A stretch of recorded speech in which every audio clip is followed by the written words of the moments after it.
Welcome everybody. I think it's time to make a short kickoff. We know it's Friday afternoon, but the topic is very interesting, I think. And I'm glad to introduce to you three speakers. Next to me is Donald Clark. He's from Plan B Learning UK. Then Christian Klan, he's from the Zurich University. And next is Thor Ellegaard Hansen from the EdTech Denmark. Yes.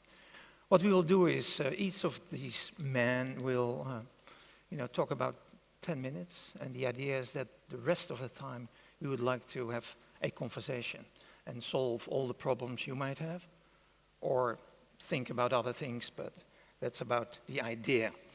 Actually, I would like to ask Thor to do the kickoff. And he's a beginner. So we try to push you in the same situation, and please pick up his way of thinking. Yep. Thank you. Welcome. I'm a beginner, yeah, in some sense. But in this field. Yeah, in this field of learning analytics, I am, yeah. I'm, as you mentioned, from EdTech Denmark, but actually my main job is in the educational sector in Denmark.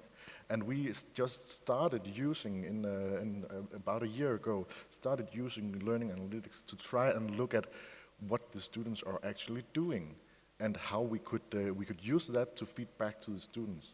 And one of the key things that I'm going to speak about is how you get started and how you should try and focus, or at least as an educational institution, how you should what kind of conversations there needs to get before you start doing learning analytics. Oh, I never got the clicker. It's in here. Ah, okay. Yeah. Well, the biggest problem that most of the universities that are implementing learning analytics are facing is actually starting to define what's your vision. What do you want to get out of the data? Like I said here, your vision defines your direction, and your direction defines how you interpret your data. So we had to start all over. We started to try and look at some data and found out that it was all too scattered, and we couldn't really focus on what actually mattered, or what actually mattered in the classrooms. And then we went back and said, what's our vision for looking at data? And we decided to make the student the main focus of our data analytics, our learning analytics. How can we help the students improve or be more motivated to learn by feeding the data back to the students?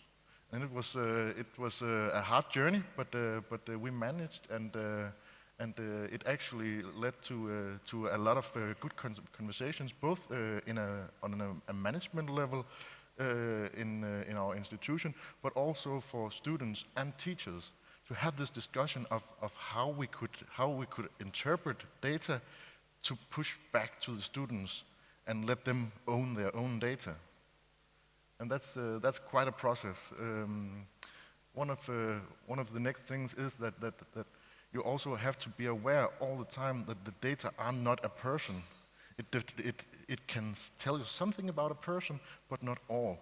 People are unique, but often they deliver a big portion of data that correlates to other students. So we made the mistake at some points in our journey of looking too much at the data and not enough on the student. And that's a process that you have to, when you're working with learning analytics, to be very aware all the time, to focus on what's your vision. What do you want to support? What do you want to achieve by looking at this data? Because you very, very quickly forget what's the point of it all, and start looking at the information for management, or start looking at like we said on the earlier slides, dropout rates purely because that's the one point that actually matters to some levels of management. And that's why you have to keep looking back and say it's the student that's the main focus of this. How do we help the students? Then we might lower dropout rates at some point in the time if we work with this, but it shouldn't be the main focus. And then a lot of communication, a lot of communication, because one of the biggest problems with working with data is the fear of big data, or the fear surrounding data. And that's something that's actually one of the big problems that we face. That when we start talking to teachers, start talking to students about the data that they produce and how that correlates to their learning process, then we can in some cases see the fear in their eyes. What did you do? What can you see? Am I not good enough? Am I lagging behind? And actually, one of the more profound conversations I've had with students is that when we look at the data on how students behave in our learning systems, we actually notice that most students do average very well and average. And most students, when you ask them directly, they would say that they feel that they are doing below average. So this information you feed back to the students about how they are actually doing and how they're actually managing compared to the rest of their team or to students in general actually gives them confidence in their own learning process because they don't feel that they're lagging behind all the time. And that's actually a big problem for many students. And that also leads back to the involvement of students. You can set up a team that's very good at interpreting data and working with data, but if you can't involve the students and the teachers in the process, then you're never going to actually learn what data actually means in the classroom. One of the cases that we have found that's a good example of this problem is that we had two students, two girls, one of the girls were very active on our learning systems, and the other one were not. And we asked the teacher, is this a problem? Does one of the kids, one of the students have a problem, or is she an underachiever? What? No. The explanation is that they are always sitting together. They are best friends. They are always sitting together, but only one of the girls has a MacBook, and they are always looking at her computer. So that's why she's making the digital footprint and not the other girl. And that's a good case to explain that there are some problems concerning looking only focused on the data. We have to look to involve the people as well, the students and the teachers, to get a comparison of data and people and what's actually going on in the classroom. So that process is ongoing. I don't think you could ever don't do that or stop doing that and then only look at data. So keep involving people.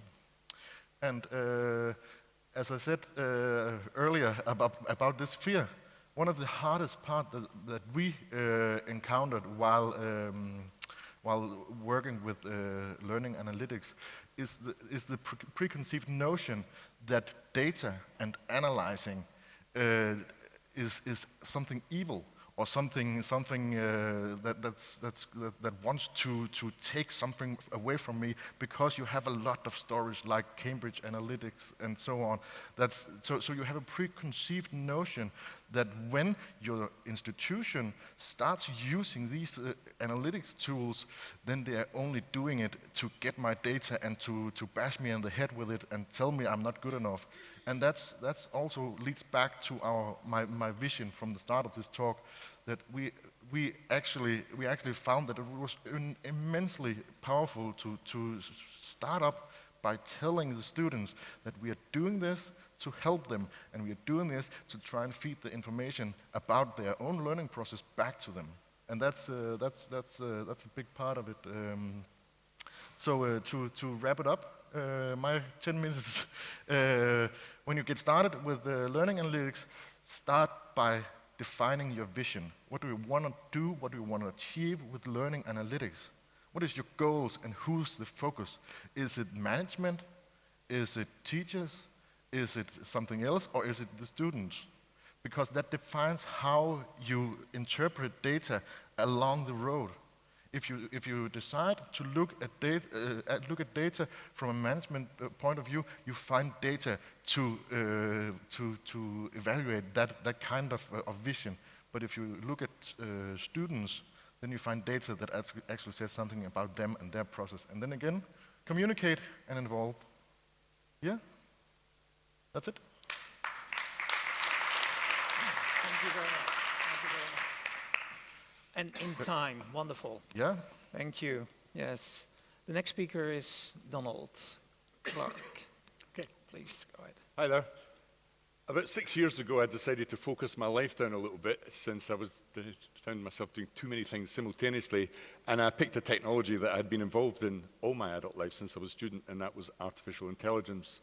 And I made some investments in AI companies, and I started an AI company, and I've ended up writing this book, which will be out quite soon. So my whole life has been consumed by learning analytics, data, and AI for 6 years.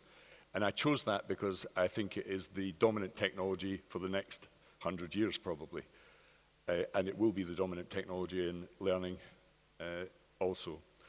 This goes back to the sort of Bloom research here, which is very simple, really, which is one-to-one teaching is always better than one-to-many. I think that's absolutely true.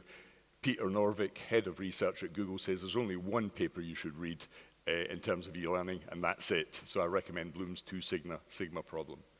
So what is adaptive learning? This was an amazing sort of journey for me because it's many, many things. And I won't go through all of these in 10 minutes, but there is a sort of pre-course stuff, which is all this. You can see how many options there are here. You can pre-test people. You can give them recommendations on skills and their careers. I'm not a big fan of this, to be honest, because I think the data sets are not big enough, and it often gives you overfitting and all sorts of problems in terms of prediction. I much prefer this, which is in-course use of data, truly adaptive as the people are going through learning experiences in real time. The data is being drawn upon, aggregated and individual data, so that it really keeps people on course. The third one is post or adaptive stuff, and there's a whole lot of things around adaptive learning, memory retention, spaced practice, and so on. I quite like this stuff as well because a great failure in our profession is to simply do the one-off course and they walk out the door and that's it. That is not teaching. Almost everything anybody learns is after the teaching event, out there in the quiet of our own room, practicing applying knowledge, and all we do is lecture. It's an abomination. It doesn't work. Beyond that, so an adaptive learning during a course. So I've been 5 years now in Arizona State University, an adaptive system, and they played it. Really, they were good researchers. They said, we're going to take our time. It's taken us 4 to 5 years to do the research to see if this works. So whatever subject it is, we've done courses on American history, right through to physics, biology, and so on. You break your content down into objects, and on the side of the systems, a very smart piece of AI, like a tutor. So if you go off-piste, a bit like your GPS in your car, or sat-nav.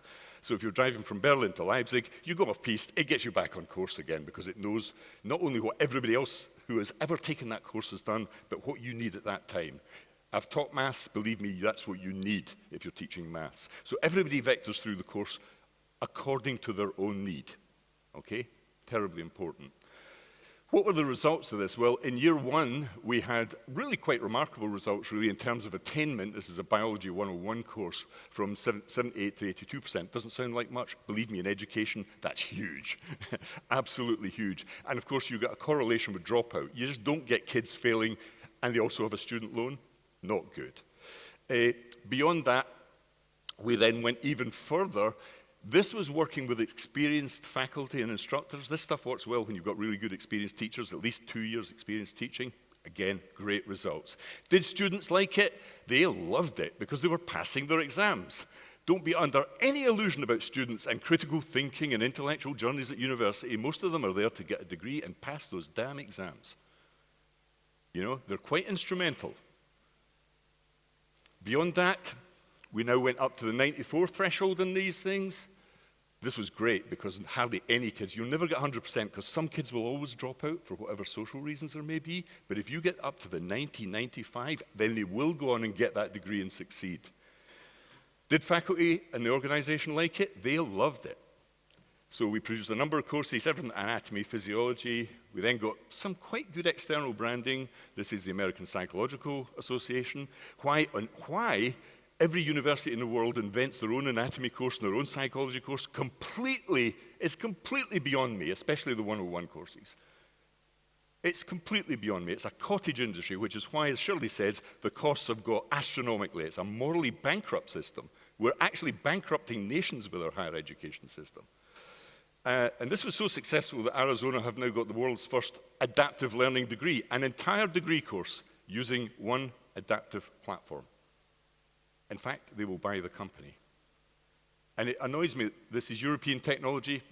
Every single one of these platforms has been bought, some of them from Europe, by the Americans or the Chinese. We will do nothing in Europe because it's all regulation, anti-AI. It's all, as Audrey said, you know, we're agitprop propaganda people. We're to be crushed. You can crush us if you want, but nothing will happen in Europe if you keep that stuff going.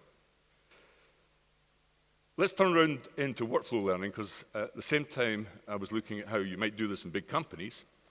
And again, there was a guy who used to present here who had this great message, which is when you're working in a company, almost everything you learn is not from formal courses. It's all informal stuff, the red bit, okay?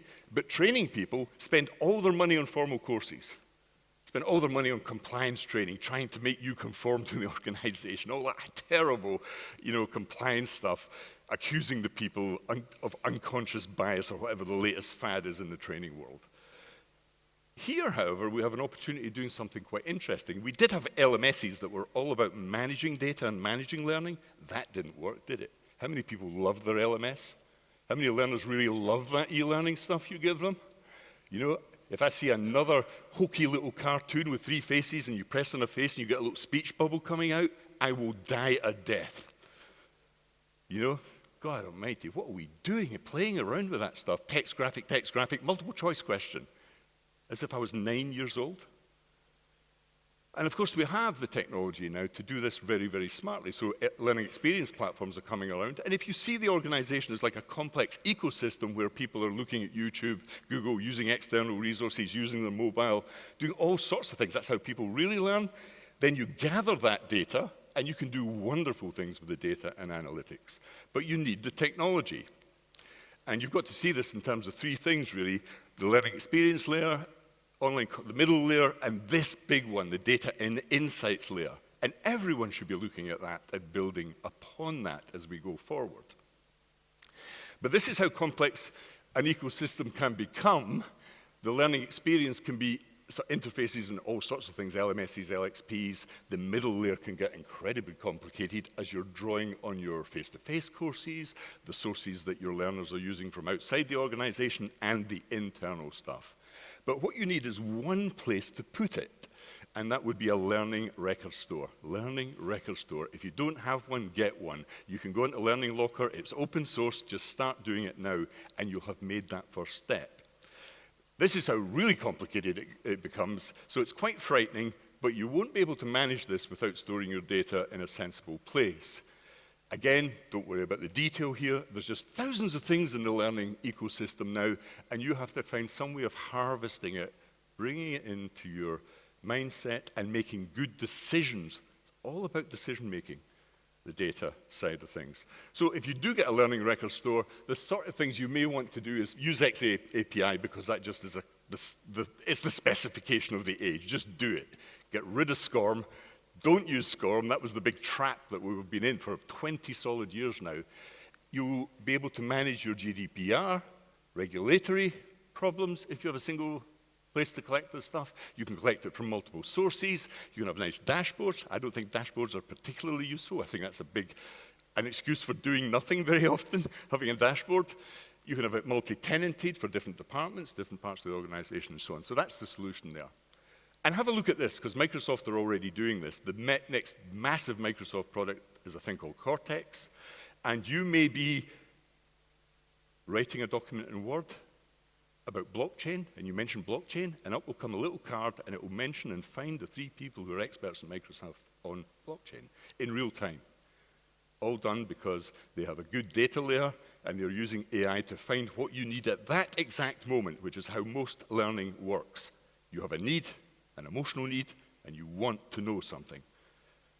But what are the problems that you might face on this journey? I've come across along here. One is you probably don't have enough data. A university has hardly any data. They don't even know how many students attend lectures. I mean, really, it's hopeless. You do not even know how many kids turn up to lectures, and that's actually what they pay for. Isn't that bizarre? So you really have to think long and hard about whether you have enough data here. In a department on one course, that's not data, that's a spreadsheet. Just use Excel and Excel analytics. You'll be fine. You know, if you're going to take this seriously, you have to go institutions or groups of institutions. You have to think about the types of data here, because this is complicated. You need expertise here. It's personal, observed, derived, analyzed, anonymized, structured, unstructured for machine learning, deep learning, the training data, and then the real data using afterwards if you use AI. This is not trivial. So take it quite seriously on the data front. But you can do one of 4 things. You can get the data which just describes what happened in learning. I think that's okay, tracking. You can analyze that data to get some insights. You can then move on to the next level, which is trying to predict what's going to happen. I think most of the predictive models are wrong. They're not nearly good enough. And then the one I like is prescribing. Let's use the data to actually help teaching and learning, and not give me some data about how my students are going to drop out, and then I go out and just lecture anyway and don't change my behavior. You know, the do bear shit in the woods type data gathering. So you find out that kids who are being taught in their second language tend to fail in their second year. Did we not know that? Anybody who's ever taught in a university knows that. 7 seconds to go, 5 seconds to go, but really take the data thing seriously. You need the technology to do this properly. I think adaptive learning is the way to go.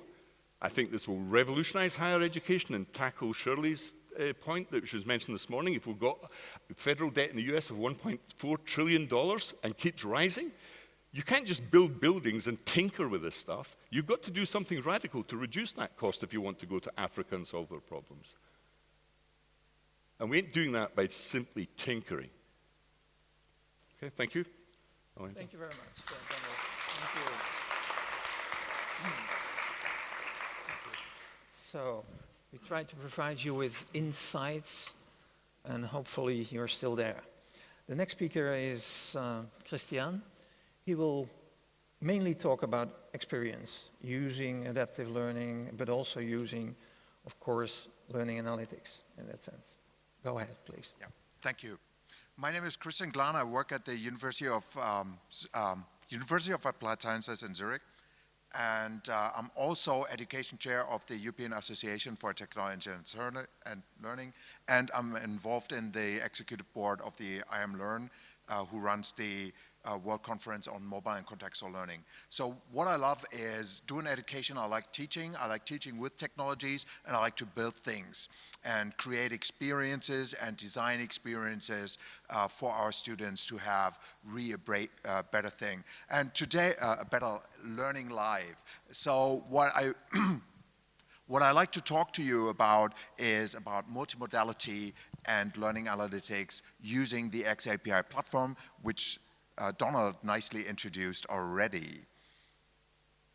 So I'd like to bring to your attention a little bit of our history. So all of you have definitely heard about the digital native, but our digital history starts actually with Generation X, with the first home computers being around, but then the digital natives. These are the kids that grew up with the web, that cannot remember anything without a world without the internet. Then we have the millennials, the mobile phone generation. Now we have the mobile natives who don't know a world without smartphones. And the kids that are born right now, they grew up in a world that they cannot imagine and they cannot remember without digital assistants and artificial intelligence like Siris and Alexas and Google Voice and so on and so forth. So we as educators have to be prepared that technology and education is not about us, it's about them. And we have to prepare for their digital habitat and their digital lifestyle. So what I'm caring about, and because we get the millennials now in our institution, I care about what is the digital habitat they're working with. So what I show you here is the number of devices the students I teach that they have on average in practice, that they engage frequently in their personal life. And I ask this on the very first day when they come to the university. So they're not biased by university teaching or have bought special equipment or something else. This is what they come equipped from home. And you see that the typical millennial today has about 6 devices. Everybody has a smartphone, but then there are 5 more devices they use, and they're even the uber geeks who use up to 26 devices in parallel. So that's a different thing. And what is very interesting is that we have only marginal gender differences here. The other thing is that there's not one mode of interactions. So I saw mobile first. I really don't like that term because it's not one mode of interaction and it's not that you adapt to a screen. How do you deal with screenless devices like the Google HomePods or the Apple Pods, or what are they, the drones that have no screen that you can adapt your learning experience to? And the other thing is, there's also not one interaction at the time that we have to recall. These kids use, or these young men and ladies, they use these devices together as their habitat. They live within this environment. So when I talk about mobile, multimodal learning, we can look in the literature and we find 3 main definitions there. One is the multiple exposure to learning. The other is multisensory interactions, and finally we have multi-device experiences. And I'm really taking care of this multi-device experiences because everything else actually comes directly from these multi-devices, and you get through multiple devices, multi-sensory interactions, and you can offer much wider and richer learning experience and expose our students to them. So our challenge as educators and those people who want to build solutions is that we have to adopt and connect the habitats of our students to the learning experience that we want to offer them. And the key element here is interoperability. And when it comes to interoperability, we can look at a long, long history. It's not 20 years, it's 25 years of SCORM these days. So SCORM has something coming in, and the core element of SCORM, where's the laser here? The core element is the learning management system, and SCORM is very much driven by content and assessment. So it moves you forward through a sequence of presenting your content and have a little bit of assessment afterwards. And LTI opens that a little bit, that it moves you to other services, that you can move back and forth, but and then we have IMS learning design that is even a little bit more flexible. But the core principle here is that the student has a unified experience. So everybody sees the same thing coming from the LMS. And what these standards are all about is that they are very input-centric, they are resource-centric, so the content element is the critical part here, and they are context-agnostic. So they only see the perspective of the learning management client, and that could be a mobile-first app, that could be a web page, whatever they use to access the learning management system. So, but this is not the habitat they live in. So I take care, how can we interweave the experience through learning analytics? Use learning analytics not for dashboards, but as an orchestration tool. And the interface, the protocol of choice that I choose a couple of years back from my learning designs is XAPI, and it's now the standard for collecting resources and moving back and forth between the devices.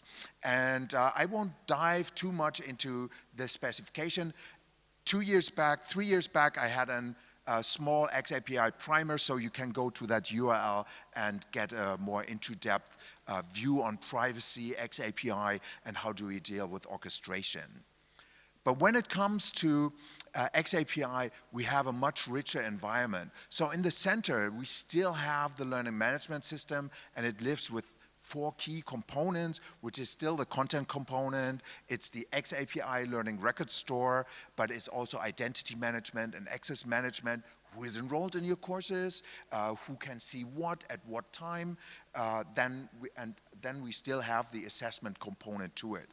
But we no longer, like in the SCORM world, wait until a student has completed something in order to move them forward. We can, with XAPI, push something from a device to the learning management system and grab something coming out from the learning management system by another device and have interwoven experiences, not waiting for one activity ending before we start on a different device with a new experience or a new sub-experience that we want to deal with.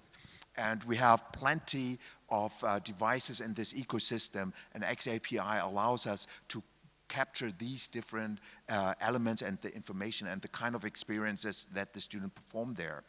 And in the middle, the LMS allows us to orchestrate this process.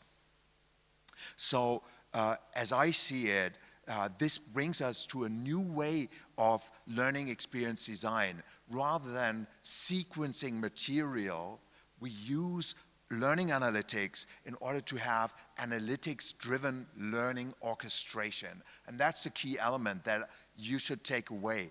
Learning analytics is not about dashboards. It is about creating great learning experiences. So because I'm running out of time, I like to rush through a couple of scenarios that we tested in the field using this model with multiple devices, and these are really drilled down to a very basic level. So the first one is chaining. So you have experience, you move into a classroom, something happens in a classroom, and you move into a mobile experience back then, or an augmented reality experience, or an inquiry experience using different devices. So you chain the different activities. This is the traditional mode how lecturers in universities or teachers in school start with blended learning. They start chaining through their curriculum. The second strategy that is also very popular is offloading to different components or to different devices. And XAPI helps us to orchestrate that process, to leverage to students who were in a particular class but not in another, that they get different kind of context and have different personalized, reshaped experience depending to which lecture they attended to.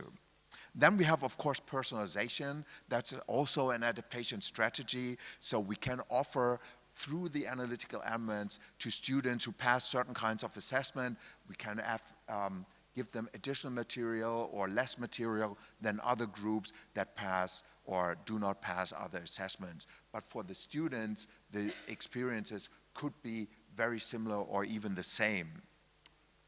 And finally, what we tested out is collaboration scenarios, where we use the XAPI to really bring people together who work with different materials and then do the reunion, joining and integrating these experiences. So I like to close this, as I'm over my time, but not much more than Donald, is to which modalities you would adapt your learning experience. So being the last speaker, this should be the questions that we could start with the discussion. And these are my social media handles and the handles of the associations I work with. Thank you. Okay, thank you very much. Hopefully you feel already better connected to the topic than before you came in. And now you're able to extend it. So I would like to see if there are some questions, or otherwise we pick up some of the issues, because I saw you nodding and writing, but we would love to have some reaction from you, if possible. For me, it's hard to see if I see somebody move. Yes. Thank you. Thank you very much. My name is Christine Simic. I'm from a distance learning university in Germany. When I'm hearing all this, I get the impression, and I like it, that the future would need more learning coaches. Yeah? More people supporting student learning, using all this analytics and all this data. This is nothing about scaling up and reduction, apparently. No, I disagree with that. My experience over the last, just empirical experience of using the adaptive system in Arizona State University, one institution, is that it lessens the amount of human interaction. You still need faculty members to lead the teaching, but they do far less work. And they can handle, with these systems, many, almost another order of magnitude more in terms of students. And the thing that holds promise for me here is the simple scalability of the solution. If we're going to solve these massive social and economic problems around the cost of education, then something has to be scalable. And humans are not scalable, technology is. But this is scalable. This is smart scalable technology that sort of takes the load off teachers but still does effective teaching and learning. We've waited forever to get this technology. AI comes along and gives it us on a plate, and we can step up to that plate, or we can knock it out of people's hands. But we have an opportunity of massively reducing the cost of education by reducing the human cost, to be honest, and also the building costs.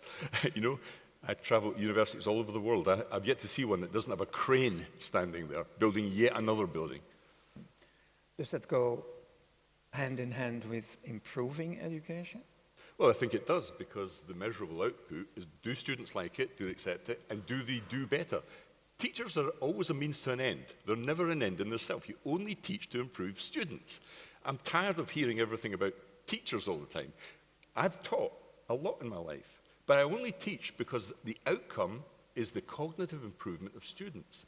And we have to focus on that, you know? And if we have a system that does it better, and I can prove it to you, I showed you the data, we'd be fools not to take the opportunity if it's much cheaper. Right. I kind of agree with you, and then still also disagree in a way. But I wouldn't say that we need more learning coaches. I think what we need people is, what we really need is to have more people who are able to play with analytical engines, who can play the artificial intelligence to create great experiences, and who understand the mindset and the environment in which students live. But then things become very easy to scale. So teaching 200-300 students at a time is not a big deal these days if you know how to play the technology well, and you can have one-to-one interaction with every single one of them. And that means that you can have much fewer teachers or learning coaches in a way and still give the students a very personal experience. But you could also see learning analytics as a tool for teachers to better understand the process that their students are going through, and we use it as a tool for teachers to come together and try and discuss more on a higher level of what it is that they're actually doing, and how they compare to each other, not in a comparable competition sense, but how they do things differently, because every teacher is different. I think we have the evidence here. You need to look at adaptive systems. I was in Stanford University this year, and people pay a lot of money to go to that university, and we had students and faculty and the medical faculty. Every single one of the students was using YouTube on a daily basis. YouTube is the biggest learning platform on the planet.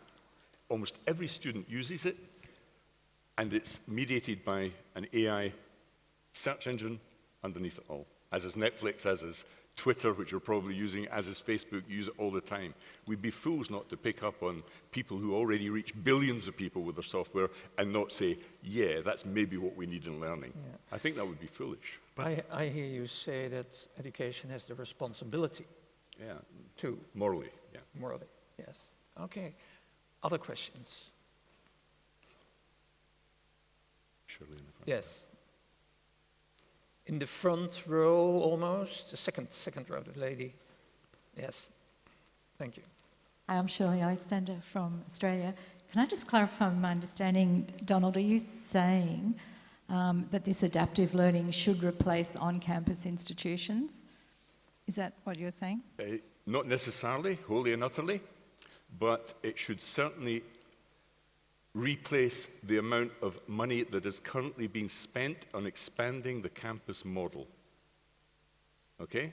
Now, this can work completely independently. So there are many universities that don't need a campus. The University of the People, the Open University, you absolutely don't need we know we don't need campuses for adult learners, and many millions of students have had degrees without even touching a foot on a campus. We know that's achievable. I go to graduation ceremonies every year with those students, and they're fantastic. They outperform the campus students in the 2 universities I'm involved in. So let's get away from this idea that we need a campus. This is the old liberal arts model for rich white people who say, yeah, my kid's going to have 3 years partying in a campus, and we spend all that money on sports stadiums. I was at Penn State teaching. They have a football stadium which holds 180,000 people. They play 8 games a year, and we don't think they're privileged, these kids? I go to Africa every year, and there's hardly any of the kids I meet even have a chance of getting higher education. And we think our model's good, and it works? Are you kidding me? Why do we have the 1.6 trillion debt that you mentioned, Shirley? Because we're spending it all on campuses and buildings. So just following on from that, I could debate that with you for some time, but so why are governments then not taking this up and saying, well, we're not going to fund universities anymore, we're going to make everything adaptive learning and online? Why is that not happening? Well, of course, I'm a professor, I teach in university. The lobbying by the university system is extreme. So in my country, every politician went to college. In fact, they only went to 2 colleges, Oxford and Cambridge. And they think everybody should get the Oxford and Cambridge model. So 50% of the population, the majority of young people in England do not go to university. And for the last 3 decades, they've been dumped unceremoniously in the street while all the money has been spent on the other 50%. And you wonder why we have Brexit. You wonder why we have Brexit. Well, I'll tell you why we have Brexit, because we've abandoned 50% of the population. Higher education has been a force of social inequality, stretching the elastic band outside. This is why you have Trump. I'm in the States a lot. I was at University of Pennsylvania. I don't drive a car. I walk 2 blocks from that campus, and there are black people sleeping under bridges. Well, the white kids in that college have luxurious accommodation. They actually raised the black neighborhood outside of Pennsylvania to build the campus. And we think we're doing great stuff here. I don't think we are. I think we're, in a sense, by spending all of that money on real estate and the campus dormitory model, and we're flying all over the world. It was mentioned, we're flying kids on Erasmus schemes. Flying white rich kids around Europe isn't solving anybody's problem. And yet that's what every politician, because it's an easy hit for a politician, will spend more money on education. Rah, rah, rah. More for students. Every time, because it's an easy hit. You get votes that way. But they're not getting the votes any longer.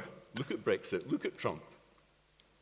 They're not getting those votes because the other 50% are seeing their lives destroyed by this model. I think it's time for a red wine discussion on the purpose of universities. Yeah.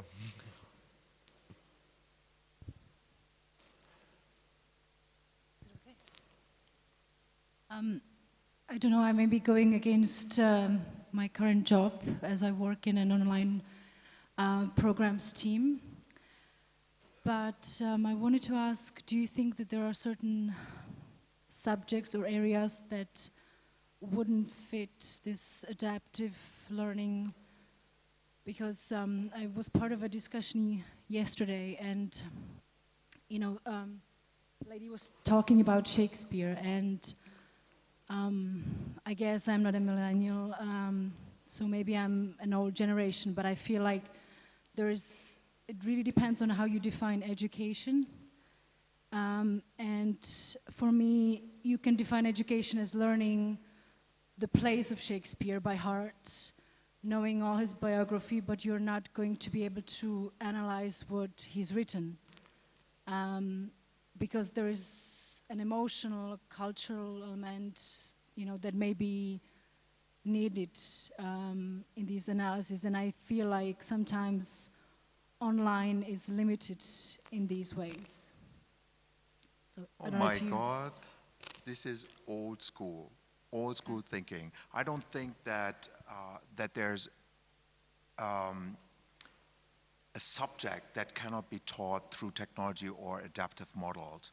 It's only how hard we try to bring it into that kind of format.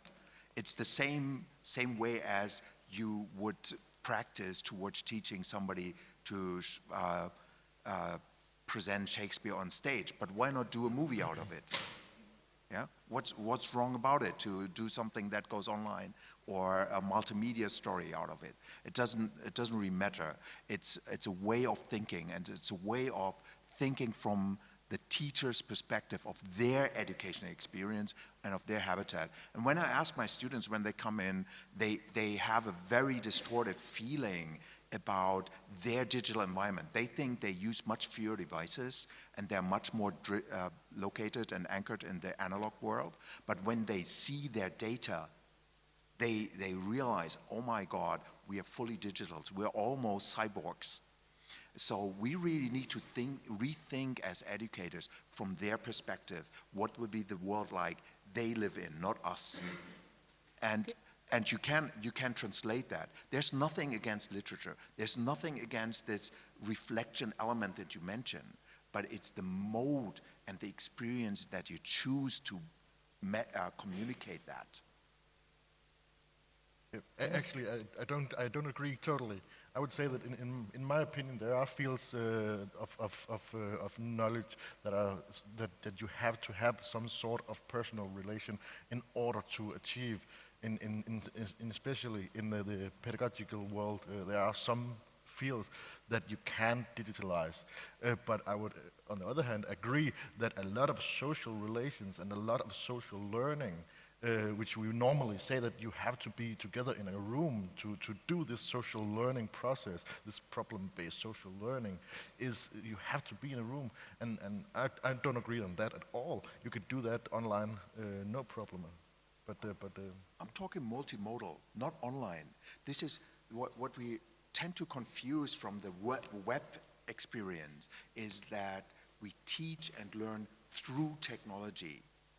But for the students today, for the millennials that grew up, it's living with technology. It's not communicating through it. It's like something that is just there, and they use it as a pen and paper.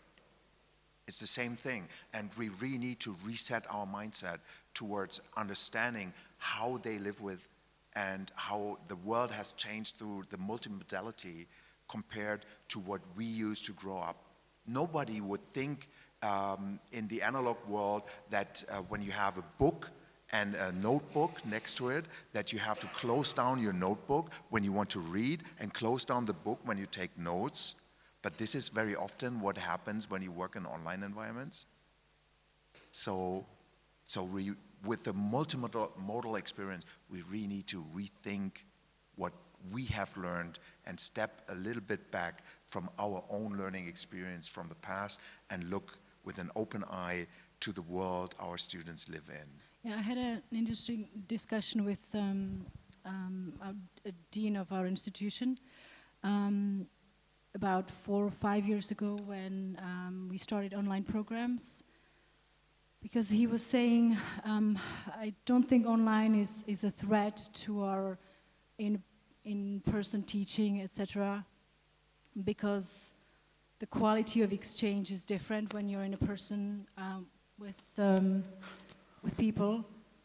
But I have obviously young children, so I told him, I actually think this is relevant for us. I feel the younger generation, for them, the exchange that can happen through screens and online is really impacting them in a different way. And for them, they feel like it's the equivalent for them. It's, as you are saying, it's sort of an extension of, it's their world. But it's already, you don't have to look at your children. If you look at this, there's dozens of studies here, and I'll point to one. So in Harvard University, they put GoPro cameras in 10 different subjects and measured the number of students that attended lectures. You pay about $100,000 a year to go to Harvard. After one semester, it dropped to 60%. This is generally globally true of European and American universities. You get this dramatic drop-off. So this idea that universities are full of people who have all that personal interaction with faculty all the time, they're not even turning up to the lectures. So, and what are they doing when they don't turn up to lectures? Well, I can tell you what they're doing, because if you take the data analytics from the servers in the university, they're watching YouTube. In fact, they're doing more. These medical students were using PicMonitor. It's not the case, sorry, it's not the case in my university. It's not a university, it's an institution. Yeah, okay. But because they come there for the quality content, so they are there. Yeah, that's what Harvard say. They come here for the quality content. But you have to not do and the exchange, because it's truly international. But what you've got to do is not one swallow makes a spring. You've got to, this is why data matters, and the plural of anecdote is not data. You know, and everybody's got an anecdote. No, it's not in my institution. But whenever you measure it, so you put GoPros in, because the reason they put GoPros in is that faculty lie about attendance when they have to take the numbers of the people, and they were literally lying. That's what they found in Harvard. But your institution might be great, but overall, the 60% attendance is pretty accurate, because it's been replicated in other institutions. But to come back to your question, this is a really good question about what you cannot do. I think that's a really interesting question, because first of all, you cannot do, obviously, clinical practice in a medical degree, but we do that in hospitals anyway. I think there's a pretense that you do it on a campus, when actually you should be in a company or in another context anyway, doing it, to do practical things. But to pick up on the Shakespeare thing, I had a really interesting experience. So I'm a real fan of Greek history, and I did this course on Homer's Iliad, okay? And I did the course because the guy who wrote the most famous book on it was running the course. And he was in New York University, and it was a fantastic, one of the best courses I've ever done, a deep, deep textual analysis of Homer's Iliad, okay? It was a fantastic course. But I didn't go to New York, and I didn't take the course in my two local universities, and even although I could have enrolled for that and paid money for it, because I got the best experience in the world. And this is what this promises. Not third and second rate, but first class teaching on Shakespeare, as opposed to whatever you happen to come across in your local institution or whatever. And I think that matters to me. If you focus on students and what they need, as opposed to what teachers and institutions need, then you think completely differently about the whole nature of a learning experience. But you're right, some subjects are quite tricky. We did American history, that was quite tough. But when you started bringing, it was one of the first wars that were fully photographed, when you started bringing in really relevant media, it started to really sing as a course, you know? And we still had good faculty people, but they needn't, you know, you can take the course wherever you are in the world, it doesn't matter. You still get the same learning. Yeah, but you didn't really need to go that big as you do with the fully online experience going to New York from the UK, so to say. But you can look at online being a threat to classroom teaching on a much smaller scale. I do classroom teaching, and I stand in a lecture hall. And in my institution, normally, the courses are the regular size of 30 to 40 people. I teach with almost 300 every year. And that means that I put 9 of my former colleagues out of jobs. So it's a threat, because I can teach and I can give my students, all my 270, 300 students, a one-to-one personal experience through technology that the other 8, 9 couldn't. And so for the rector, nothing has changed. People are still in the lecture hall. And they come on campus because they enjoy the experience being with other people in the same mess. But it's different for the people who teach, because it's less people who are actually in the front or engaging with the students when they do project work and so on and so forth. So this kind of threat is often completely underestimated. And then we talk about scalability, as Cheryl told us earlier this morning. Okay, thank you. I have a question. Yes. So my question is more related to functional aspects. So you talk about, Christian and Donald as well, you talk a lot about in terms of the output, but certainly the output also really depends on the input. So the way the AI systems work, in my understanding, after being educated here for the last couple of days, is that there are components, so micro-level components that you work with, and you need to, essentially have like you have to work on a particular component, competence, and then you have to input data, which then, based on a series of data, then redirects the learner into particular fields. But surely that takes time. And it takes experience. So you do need a lot of very experienced teachers to design the components. And that requires a lot of resources and indeed a lot of money, ultimately. So are you saying that even though you are ultimately saving money, that you don't have to hire as much staff, that initially with designing this sort of these sort of courses, in terms of your as you call it, multi-modal working, that multimodal, multi-modal, that it actually then it isn't as simple as you both describing. Yeah, no, that's true. But the current business model is, let's take lecturing, which is still the primary pedagogy globally. The absurdity of not recording lectures, just reading out a lecture, is as absurd a business model as the following. I'm a novelist, I'm going to write a novel, but I'm not going to publish it in a book. I'm only going to read it out once, and you've got to turn up to hear it. It's as absurd as a journalist writing a piece and not publishing it in a newspaper or online. I'm going to read it live, you better turn up, and that's all I'm going to do. That's how absurd the current model is. But you're absolutely right. It takes 2 months but what you do is you go to the best of breed people, you make sure that you capture the things that they know, the knowledge bank. Remember, it's not their knowledge. They're hardly ever gathered their knowledge. They haven't just thought this up out their brain. Most subjects, you teach physics. Physics has a 2,000-year history. There's no physics teacher invented physics. But what you have to do is cull the best of breed stuff, and that takes time and money. But once you've done it once, it's infinitely replicable. That's a brilliant business model. It's how the internet works. It's how almost everything else in real life works. And to deny you've got to, there's no pain without that sort of initial investment, but everything needs an upfront investment. But it's all in the replication, and that's where, because this is just about students. It's about reaching 1 million students. An academic will only teach a few thousand students in their entire life. I want to reach 3 million students in my life. I want that in my gravestone.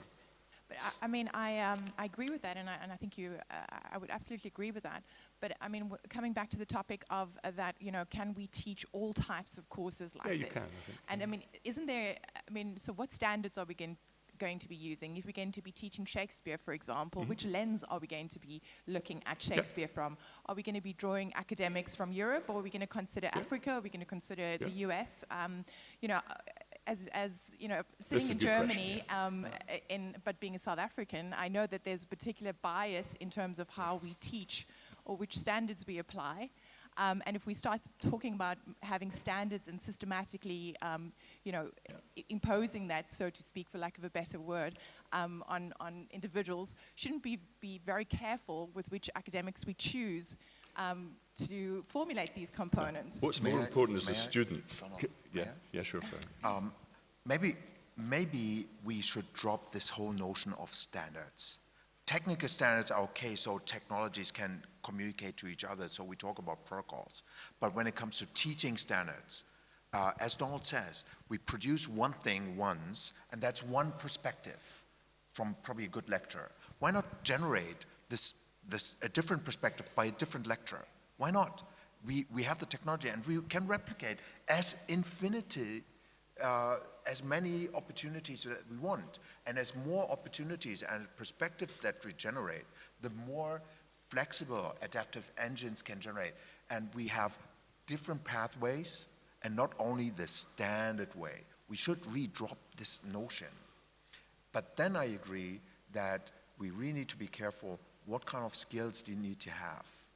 And we will still need subject matter experts who are really excellent in their specific field. But then we also need other kind of talents that are good with technologies, that are good with certain kind of content types, and so on and so forth.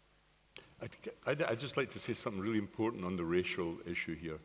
When I was doing the MOOC course on Homer, there's a very famous academic who went to Yugoslavia and discovered unlocked Homer, really, because he recorded oral storytelling in Yugoslavia.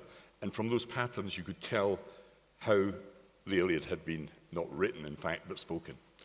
On that course, there were 2 people from Harare in Zimbabwe. And it was absolutely revelation for all the other students in the course because they described in great detail the oral storytelling tradition in their culture. And it was an absolutely fantastic experience, not only for the academic who was running it, but also for every other student on that course. And I remember it to this day, how valuable that was. You will not go and get that if you went to Harvard. You will not get any kids from Zimbabwe. Well, you may now, actually, it's a lot better, I think, to be fair.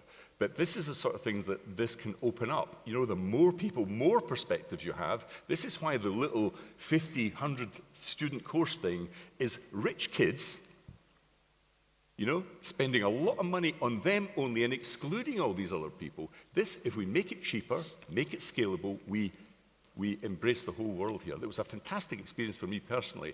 And remember, it's all about students, not about faculty. Thank you very much. Because we're moving closely to the final minute, so to say. What I feel here is what you say, you know, it takes effort. It takes knowledge, it takes courage, etc. And we're talking about a micro level with a teacher, but then you have the meso level, and then you have the policy level, and things like that. So that it becomes rather complicated. And I think we need people on all levels to be able to achieve, you know, a different status. I would like to thank the speakers. Thank you very much for your contribution. I would like to thank the audience, and I surely hope that you have a better connect now with the topics we were discussing this afternoon. Thank you very much.